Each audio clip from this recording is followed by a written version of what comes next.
Hi guys! For today's video ay nandito tayo sa Bacolod City, Manokan Country para tikman ang authentic na Bacolod Chicken Inasal. So marami kaming napagtanungan and they said na dito daw matatagpuan yung isa sa mga pinakamasarap na inasal dito sa Bacolod. So ayan, ito yung labas ng Manokan Country. Tara, samahan nyo akong ikutin yung lugar and tignan natin kung saan tayo pwedeng makakain.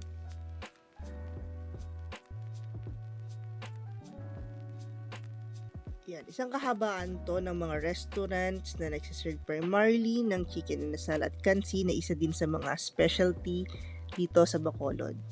So ayan, mamimili na lang kayo. May iba't iba silang mga promo like only rice, only drinks, yan may mga combo meals. Si Kuya Grab na naghatid sa amin dito, nirecommend niya na doon kami sa Nenas Bet. Kaya doon kami kakain. And pakita ko sa inyo mamaya yung itsura ng resto and yung food. Ayan, so lakad-lakad lang tayo dito guys.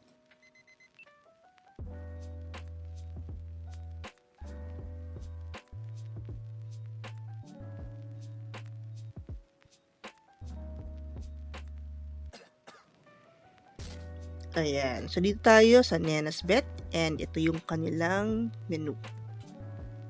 Ayan. Kung makikita nyo, napakapangmasa nung presyo nung kanilang mga inasal or inihaw. Ayan. And may kansi din sila. So, susubukan natin yan.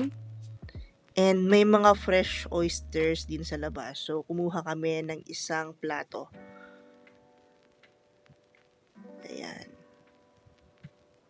Okay, so after checking the price, punta na tayo dun sa kanilang malaking ref to get the food na iihawin nila. Ayan. So, ayan. May iba't iba silang parte ng lamang loob ng manok mostly. And syempre, yung kanilang inasal na talagang dinadayo dito. Ayan. Pili lang tayo.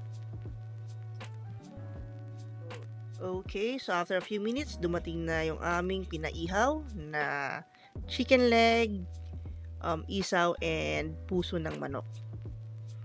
Ayan, ito yung puso.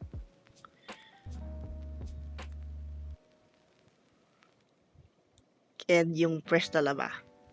And then, ito na yung kansi. Guys, sobrang sarap nito. Napaka-authentic. Ang lambot-lambot nung baka. And ang sarap nung sabaw. Parang perfecto kapag may hangover ka. Kasi para siyang cross between sinigang and nilaga. Yan. Okay, kain lang kami. Overall guys, nagustuhan namin yung lasa at yung timpla ng kanilang kansi, pati inasal, and napakalawak ng lugar nila at mababait yung mga staff. So that's our Nena Bet's Manokan Country Chicken Inasal experience. Thank you for watching and see you on our next videos.